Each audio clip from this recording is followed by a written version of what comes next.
Today I'm going to speak on the topic. The topic is very important regarding competitive examination. The topic is speed,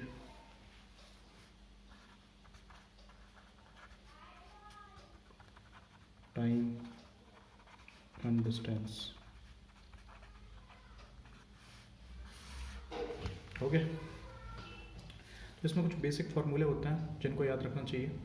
पहला होता है अपना कौन सा formula, distance का.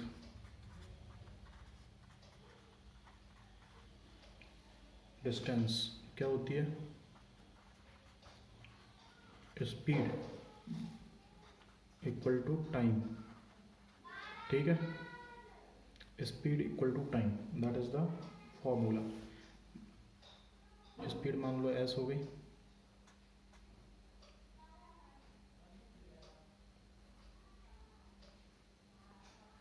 Speed हो गई है, टाइम हो गया अपना कितना, टी हो गया, और डी हो गई अपनी डिस्टेंस. ओके,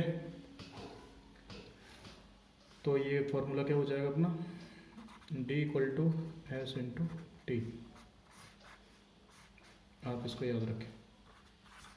अब सेकंड, इसको और मैनिपुलेट कर सकते हैं. स्पीड निकालनी हो तो क्या हो जाएगा, डिस्टेंस अपॉन टाइम. मतलब स्पीड एस इक्वल टू कितना हो जाएगा, डी अपॉन टी. इसको भी याद रखें. ठीक, और एक फिर टाइम पूछा गया हो तो टाइम कैसे निकालना. टाइम के लिए वो स्पीड डिस्टेंस के नीचे चली जाएगी, डिस्टेंस अपॉन स्पीड. ये हो गया टाइम, टी हो गया डी अपॉन एस. एक ये फॉर्मूला बन गया. ओके, एक और चीज़ रखो याद जो बहुत ज़्यादा है, किलोमीटर आवर को मीटर पर सेकंड में इंटरचेंज करने के लिए एक फार्मूला यूज़ होता है. वैसे आप यूज़ कर सकते हो कि एक सेकंड में कितना, एक मिनट में कितना सेकंड होता है, फिर उसका कैलकुलेशन करके, तो वो थोड़ा लेंथी हो जाता है. उसी कैलकुलेशन को बहुत ही शॉर्ट फॉर्म में किया गया, किलोमीटर पर आवर करके 5/18 मीटर पर सेकंड.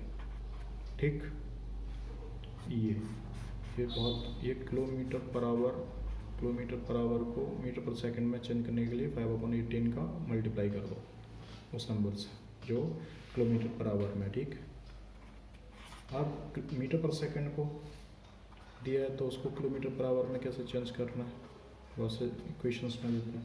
तो इसका उल्टा कर दो, 18/5 किलोमीटर पर आवर हो जाएगा. ठीक, एक ये फार्मूला, इतने फार्मूले आपको होने चाहिए तो आप ये टॉपिक इजीली सॉल्व कर सकते हो. ठीक है ना. तो आगे बढ़ते हैं इसी सीरीज़ में और कुछ क्वेश्चंस देख लेते हैं. क्वेश्चंस कैसे कैसे आते हैं इसमें.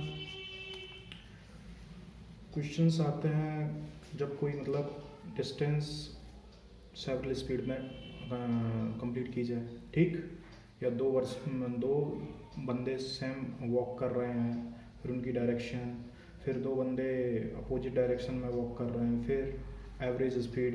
ओके, फिर उनका रेशियो, इस टाइप के क्वेश्चंस आते हैं. ठीक है, तो पहले एक क्वेश्चंस देख लेते हैं. एक क्वेश्चन, ठीक है, एक क्वेश्चन देखते हैं जिसमें बहुत ही सिंपल क्वेश्चन है, बस आप जुड़े रहिए. एक स्कूटरिस्ट है, एक स्कूटरिस्ट है, is travelling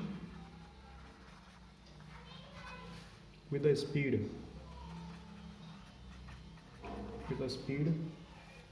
of 60 km per hour. How distance he will cover in the hours. Okay, मतलब 1.5 घंटे में वो कितनी डिस्टेंस को कवर करेगा. ठीक है ना. तो सिंपल, तो अभी जो अपन ने फॉर्मूले देखे उसी के अकॉर्डिंग हम देखते हैं इसको कैसे सॉल्व करेंगे। तो डिस्टेंस, अभी एक फार्मूला पड़ा था, डिस्टेंस क्या होता है, डिस्टेंस इक्वल टू होता है speed equal to time. Okay, ठीक है। अब क्या हो जाएगा, स्पीड कितनी दी है इसमें, एक स्कूटरिस्ट 60 किलोमीटर पर आवर की स्पीड में चल रहा है, तो 60, ओके। तो कितना उसने टाइम लिया, 1/2, मतलब 1.5 घंटा, ओके। 1 से 1/2 मतलब होता है 3/2, ठीक। इसको 60 इंटू 3/2 कर सकते हैं, 2 कम 2 और 3, ठीक। ये कितना हो जाएगा, ये 3 बार हो गया, 30 इंटू 3 इक्वल टू 90 किलोमीटर 1.5 घंटे में तय करेगा, ठीक। ऐसे क्वेश्चन नंबर 2 देख लो। ए motor covered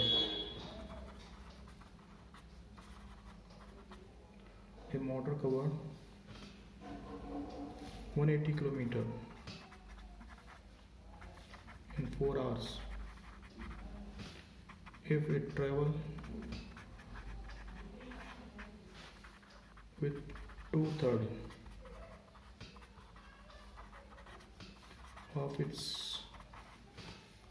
usual speed, then how more time will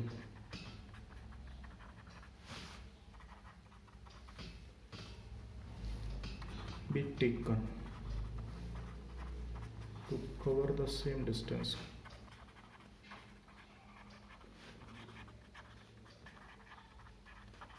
ठीक, अब इसको कैसे सॉल्व करना है।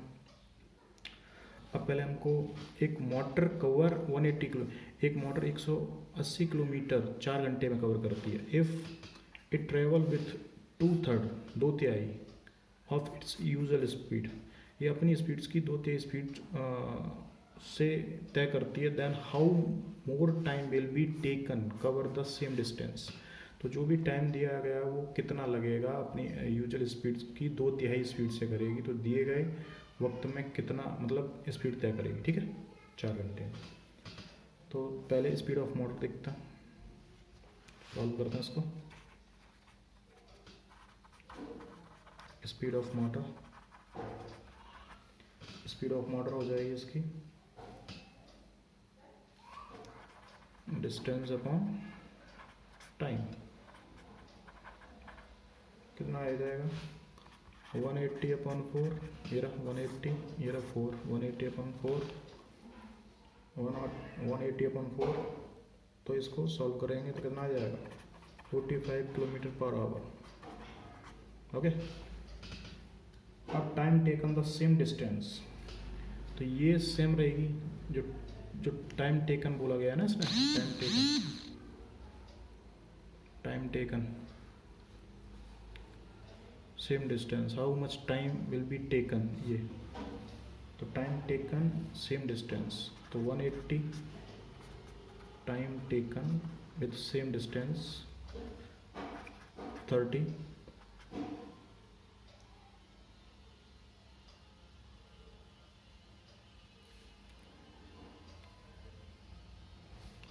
Equal to 6 hours. अब ये 30 कैसे आया, इसको देखो, 30 ऐसे आएगा 2/3 ऑफ यूजुअल स्पीड। तो जो 145 निकाला था, इसमें 145/2/3 करेंगे तो 30 आएगा, ठीक। देन ये जो लास्ट वाला पार्ट है, टाइम विल बी टेकन, तो कितना आएगा 6 आवर, तो 6 आवर इसका आंसर हो गया। Thank you guys. ये 2 क्वेश्चन कराए, आगे भी और क्वेश्चंस करते रहेंगे, शायद आपको ये टॉपिक अच्छे से समझ में आए, और मैं बहुत अच्छे से कोशिश करूँगा कि आपको कुछ प्रॉब्लम्स ना हो। अगर कोई प्रॉब्लम होती है तो you just can write on the comment section, and I definitely help you, and so please guys, like and subscribe my channel, it will be very helpful for me. Thank you guys.